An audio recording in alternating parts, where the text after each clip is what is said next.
Hi friends, welcome back to my channel. അപ്പോൾ ഇന്ന് ഒരു കുക്കിംഗ് വീഡിയോ ആണ് കേട്ടോ നിങ്ങൾ കാണാനായിട്ട് വന്നു. കുറേ നാൾക്ക് ശേഷം നമ്മൾ കുക്കിംഗ് വീഡിയോ ഇടുന്നത്. അപ്പോൾ നമ്മുടെ വീട്ടിൽ കുറേ നാൾക്ക് ശേഷം കണവ വലിയ കണവയാണ്. ഇതിന് കൂന്തളം എന്നൊക്കെ നിങ്ങൾ പറയുമായിരിക്കും. ഞങ്ങളിവിടെ കണവ എന്നാണ് പറയുന്നത്, വലിയ കണവ എന്ന് പറയും. അപ്പോൾ അതിൻ്റെ കുക്കിംഗ് വീഡിയോയും കാര്യങ്ങളൊക്കെയാണ് ഇടുന്നത്. ഇത് കണവയ്ക്കകത്ത് കണ്ടോ ഒരു നെത്തോലി ഉണ്ടായിരുന്നു. അത് ഒന്നുമില്ല, അത് 3-4 തോന്നുന്നു കണവ കിട്ടിയത്. അതിനകത്ത് എല്ലാം നെത്തോലി ഉണ്ടായിരുന്നു. പിന്നെ ഏതോ കണവയുടെ കരി പൊട്ടിയിട്ടുണ്ടായിരുന്നു. അതാണ് ഇത് വെള്ളത്തിലെല്ലാം കലങ്ങി കിടക്കുന്നുണ്ട്. അപ്പോൾ ഇന്നത്തെ വീഡിയോയിൽ കുക്ക് ചെയ്യുന്നത് എൻ്റെ പപ്പയാണ് കേട്ടോ. അപ്പം വീഡിയോ എടുക്കാനായിട്ട് ഞാൻ ഉണ്ടായിരുന്നില്ല. അപ്പം പപ്പയാണ് കുക്ക് ചെയ്ത് വീഡിയോ വോയിസ് പറഞ്ഞ് ഞാൻ കുക്ക് ചെയ്യുന്നുണ്ടായിരുന്നു. അതുകൊണ്ട് തന്നെ ഞാൻ വോയിസ് ഓവർ ചെയ്തിട്ടില്ല. പപ്പയുടെ വോയിസ് തന്നെയാണ് കേട്ടോ ഇന്നത്തെ വീഡിയോയിൽ ചെയ്തിട്ടുള്ളത്. അപ്പം കണ്ടിട്ട് ട്രൈ ചെയ്യണമെന്നുള്ളവരൊക്കെ ട്രൈ ചെയ്യുക. എൻ്റെ പപ്പ കണവ വയ്ക്കുന്നത് വലിയ ടേസ്റ്റാണ്, നല്ല ടേസ്റ്റാണ്. എനിക്ക് കഴിക്കാൻ ഭയങ്കര ഇഷ്ടമാണ്. പക്ഷേ എനിക്ക് ക്ലാസ് ഉള്ളതുകൊണ്ട് തന്നെ ഞാൻ പപ്പയോട് പറ്റുമെങ്കിൽ വീഡിയോ എടുക്കാൻ പറഞ്ഞിട്ടുണ്ടായിരുന്നു. അങ്ങനെ പപ്പ ഇങ്ങനെ സംസാരിച്ച് തന്നെ വീഡിയോ എടുത്തിട്ടുണ്ടായിരുന്നു. അതുകൊണ്ട് ആ വീഡിയോ ആണ് ഞാൻ ഇന്ന് അപ്ലോഡ് ചെയ്യുന്നത്. അപ്പോൾ എന്തെങ്കിലും തെറ്റുകളൊക്കെ ഉണ്ടെങ്കിൽ ക്ഷമിക്കുക. കാര്യം പപ്പ ഫസ്റ്റ് ടൈമാണ് ഇങ്ങനെയൊക്കെ പറഞ്ഞ് വീഡിയോ എടുത്ത് തരുന്നത്. അതേ കണവയാണെങ്കിൽ ഇതേ സ്ക്വയർ ഷേപ്പിൽ ഇങ്ങനെ കട്ട് ചെയ്താണ് എടുക്കുന്നത്. വലിയ കണവയായതുകൊണ്ട് തന്നെ, കുഞ്ഞു കണവയാണെങ്കിൽ നമ്മൾ റൗണ്ട് ഷേപ്പിലാണ് കട്ട് ചെയ്തെടുക്കുന്നത്. വലുതായതുകൊണ്ട് സ്ക്വയർ ഷേപ്പിലാണ് കട്ട് ചെയ്തെടുക്കുന്നത് കേട്ടോ. അപ്പം ബാക്കി എന്തൊക്കെയാണെന്നുള്ളത് പപ്പ വീഡിയോയിൽ പറയും. പിന്നെ ഇത് കണവ കട്ട് ചെയ്തിട്ട് വേവിച്ചൊക്കെ വെച്ചിട്ടാണ് ചെയ്തത്. ഇതെങ്ങനെയാണ് എന്തൊക്കെയാണ് ചെയ്തിട്ട് വേവിച്ചെന്നൊക്കെ വീഡിയോയിൽ പപ്പ പറയുന്നുണ്ട്. അപ്പം നിങ്ങൾ വീഡിയോ കണ്ടിട്ട് വാ. ഇന്ന് ഒരു കണവ കൊണ്ടുള്ളതായിരിക്കുന്ന മസാല, കണവ മസാല ഉണ്ടാക്കാനുള്ളതായിരിക്കുന്ന തയ്യാറെടുപ്പിലാണ്. അതിൻ്റെ വീഡിയോ ആണ് ഇപ്പോൾ നിങ്ങൾ കണ്ടുകൊണ്ടിരിക്കുന്നത്. കണവ അത്യാവശ്യം വലിപ്പമുള്ളതായിരിക്കുന്ന മീൻ മേടിച്ച് അത് ക്ലീൻ ചെയ്ത് സ്ക്വയറായിട്ട് കട്ട് ചെയ്ത് അത്യാവശ്യം വേവിച്ചതിന് ശേഷം എടുത്തിരിക്കുന്നതാണത്. നല്ല വേവ് കിട്ടും. അപ്പോൾ കണവ മസാല ഉണ്ടാക്കുന്നതിന് വേണ്ടിയിട്ട് അങ്ങനെ വേവിച്ചെടുത്തതായിരിക്കും കണവയാണ്.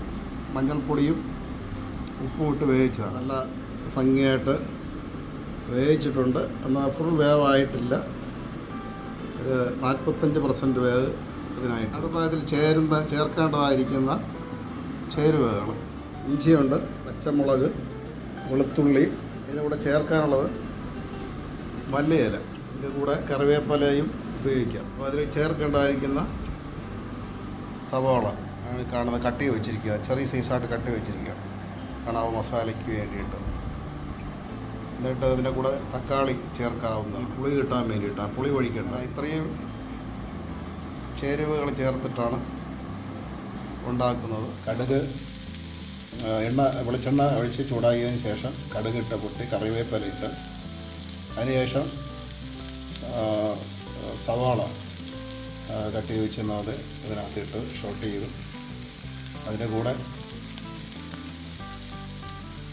ഇഞ്ചി, വെളുത്തുള്ളി, മല്ലിയില, പച്ചമുളക് ഇതെല്ലാം കൂടെ ഇട്ടിട്ട് ഷോട്ട് ചെയ്തതാണ്. അതിൻ്റെ ഒരു രൂപമാണ് കാണുന്നത്. വേറെ ചായപ്പുണ്ട്. അത് കുറച്ച് മുമ്പായിട്ട് മസാല ഇടണം. മല്ലിപ്പൊടി, മുളക് പൊടി, മഞ്ഞൾപ്പൊടി, ഗരം മസാലപ്പൊടി, ഇതെല്ലാം കുരുമുളക് അത്യാവശ്യമാണ്. അങ്ങനെ അതിൻ്റെ അടുത്ത പടിയാണ് ചെയ്യാൻ പോകുന്നത്.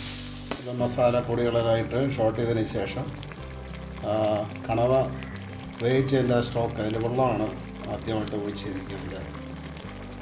പൊടിയെല്ലാം ഷോട്ട് ചെയ്തതിന് ശേഷം കംപ്ലീറ്റ് ഷോട്ട് ചെയ്തതിന് ശേഷം കണവ വേവിച്ചതിൻ്റെ വെള്ളമാണ് ഒഴിച്ചിരിക്കുന്നത്. അങ്ങനെ ഇപ്പോൾ കാണുന്നത് മസാലയൊക്കെ ഇട്ടു.